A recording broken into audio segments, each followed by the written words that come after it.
आज की कक्षा में अपन विषय हिंदी पाठ 10 नीति के दोहे पढ़ेंगे, जिसमें कि कबीरदास जी, तुलसीदास जी, रहीम और वृंद इन चारों कवियों के पद हैं। और इस पाठ में महात्मा कबीर ने सत्य पर बल दिया है और दूसरों के प्रति सद्व्यवहार का उपदेश दिया है। रहीम कवि ने जो है जैसे को तैसा नीति बताई है कि जो जैसा है उसके साथ वैसा ही व्यवहार करना चाहिए और अपने आत्मनिरीक्षण करने का उपदेश दिया है।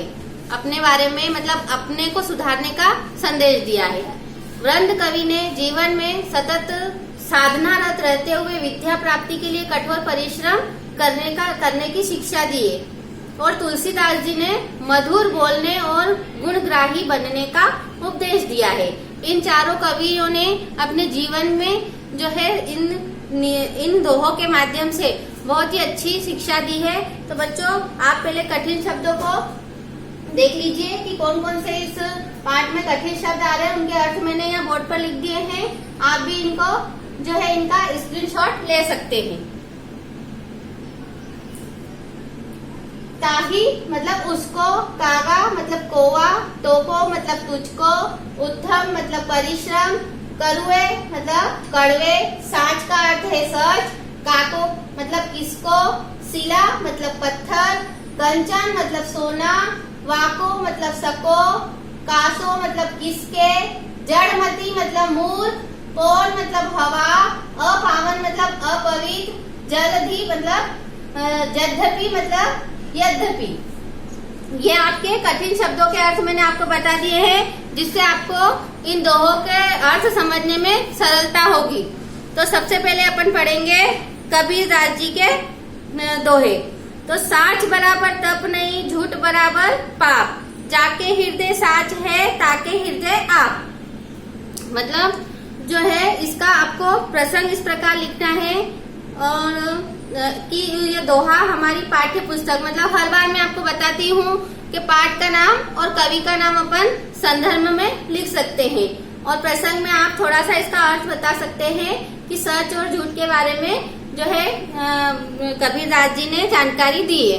अब आप इसका अर्थ देख लीजिए कि कबीरदास जी कहते हैं कि सत्य के समान मतलब कोई तप नहीं है। तपस्या जो होती है कितनी कठिन होती है, तो उसी के बराबर सच है। अगर व्यक्ति सच बोलता है तो तपस्या से कम नहीं है और झूठ के बराबर कोई पाप नहीं है, क्योंकि जिनके हृदय में सत्य है उनके हृदय में भगवान विराजमान होते हैं, निवास करते हैं। कबीरदास जी कहते हैं कि जो हमारे रास्ते में कांटे बोता है वो खुद ही उन रास्तों में चला जाता है, वो वैसे ही रहता है। जैसे कि जो तो को काटे, काटा बुए ताही बोए तू फूल, टोको फल के फूल है, वाको है त्रिशूल। मतलब कि जो हमारे रास्ते में कांटे बोए हैं हम उनके लिए फूल बोए, इससे हमारे लिए फूल ही हमारे रास्ते में आएंगे, यानी अपने काम सब अच्छे होंगे। और दूसरे जो अपना बुरा चाहते हैं उनका ही बुरा होगा। तो इसलिए अपन को कभी भी दूसरों का बुरा नहीं सोचना चाहिए। अगर अपने लिए कोई बुरा भी सोचता है तो अपन उसके लिए अपन को अच्छा ही सोचना चाहिए। इस दोहे में यह बताया है। अगला दोहा देखिए बच्चों कि खीरा सिर के काटी के, मिलियत लोन लगाए, रही मन करुए मुख को, चाहियत इन्हें सजाए। मतलब खीरा ककड़ी के सिर को काट कर अपन उसका जो है कड़वापन अलग कर देते हैं और फिर उस फल को अपन खाने में काम में लेते हैं। उसी प्रकार जो सच्चे व्यक्ति हैं और अपने मुंह पर अपन को कड़वी बात बोल देते हैं, उनके साथ कठोर व्यवहार करना चाहिए। ये इस दोहे में बताया गया है।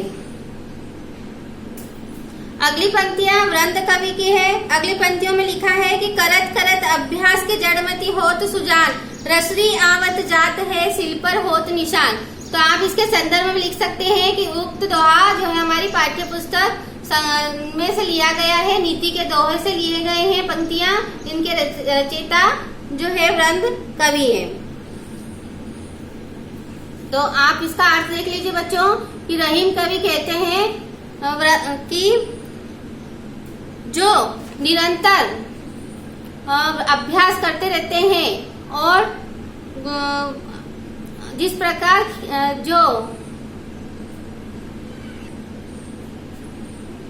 वृंद कवि कहते हैं कि यदि कई बार अभ्यास करते हैं तो मूर्ख व्यक्ति भी बुद्धिमान बन जाते हैं, अर्थात निर्जीव में भी जीवन आ जाता है। जिस प्रकार कुएं में बार रस्सी डालने पर पत्थर पर भी निशान बन जाते हैं, और उसी प्रकार जो है बार अभ्यास करने से कोई चीज अगर याद नहीं होती है तो अपन को याद हो जाती है। और कवि कहते हैं कि जिस प्रकार से पंखे को हिलाए डुलाए बिना पंखे की हवा नहीं मिलती है, उसी प्रकार बिना परिश्रम किए विद्या और धन की प्राप्ति नहीं होती है। तो इस दोहे से हमें यही शिक्षा मिलती है कि हमें किसी भी चीज के लिए बार अभ्यास करना चाहिए, और उससे बार अभ्यास करने से जो है हमें जो चीज याद नहीं होती है वो याद हो जाती है। जैसे कि पानी भरते वहाँ पर आपने देखा होगा कुएं पे या बावड़ी पे, वहाँ पर पत्थर पे उस रस्सी बार उससे पानी खींचते हैं, और जो है वहाँ बार अंदर जाती कुएं में, और उसी से फिर बाल्टी को बाहर लिया जाता है। तो वहाँ पर भी है, पत्थर पर भी निशान पड़ जाते हैं, क्योंकि वहाँ पर रात दिन लोग पानी भरते हैं, तो वो रस्सी बार आती जाती है ऊपर नीचे, तो पत्थर पर भी निशान बना देती है। तो उसी प्रकार एक पंखे का भी और उदाहरण दिया है कि जिस प्रकार पंखे को अपन हाथ से हिलाएंगे डुलाएंगे नहीं तो हवा नहीं आएगी, तो इसी प्रकार से अगर अपन बिना परिश्रम के विद्या और धन प्राप्ति नहीं कर सकते हैं। विद्या और धन प्राप्त करने के लिए हमें परिश्रम करना होगा। वृंद कवि ने इन दोहों के माध्यम से यही बताया है। अगला दोहा देख लीजिए बच्चों कि कोयल काको देत है, कागा काको ले, तुलसी मीठे वचन ते जग अपनो कर लेत। उत्तम विद्या लीजिए यद्यपि नीच पे होय, परियो अपावन ठोर में कंचन तज न कोय। मतलब तुलसीदास जी ने इस दोहे में जो है बताया है कि कोयला किसी को कुछ देता नहीं और कौवा किसी से कुछ लेता नहीं, परंतु कोयल मीठे वचन से सबको अपने वश में कर लेती है। उसी प्रकार मनुष्य भी अगर मधुर वचन बोलकर जग को वश में कर सकते हैं। मीठे वचन वशीकरण मंत्र के समान है। तुलसीदास जी कहते हैं कि यदि नीच व्यक्ति के पास भी उत्तम विद्या हो तो उसे ग्रहण कर लेनी चाहिए। जिस प्रकार अपवित्र स्थान में पड़े हुए सोने का कोई त्याग नहीं करता है। मतलब अपन को जो है कौवे के समान नहीं बोलना चाहिए, और जैसे कि कोयल मीठी वाणी में गाकर बोलकर मनुष्य का हृदय जीत लेती है, उसी प्रकार हमें कोयल की तरह वचन बोलना चाहिए। और कोयला भी किसी को कुछ देता नहीं है और कौवा किसी का कुछ लेता नहीं है। तो तुलसीदास जी कहते हैं कि यदि व्यक्ति के पास भी उत्तम विद्या हो तो वो उसे ग्रहण, किसी भी व्यक्ति के पास अगर अच्छे गुण हैं तो अपन को उनको ग्रहण कर लेना चाहिए। और जैसे कि सोना अगर कहीं अपवित्र स्थान में पड़ा है तो कोई उसको छोड़ सकता है क्या? तो इस प्रकार आपको उदाहरण देकर बताया है कि अच्छे व्यक्ति के संगत में रहकर उनके गुण भी अपन को ग्रहण करने चाहिए। तुलसीदास जी ने हमें इस दोहे के माध्यम से यही शिक्षा दी है। तो बच्चों आपको मैंने कठिन शब्द भी बता दिए हैं, तो आपको अच्छे से समझ में आ गया होगा इन दोहों के। अब आपको मैं इसके प्रश्न उत्तर फोटो खींच के भेज दूंगी आपकी क्लास के ग्रुप में। आप हमेशा अपना काम समय पर करते रहिए और अपना होमवर्क चेक कराते रहिए। इस कक्षा में अपन इस पाठ को यहीं खत्म करते हैं। अगले कक्षा में अगला पाठ पढ़ेंगे।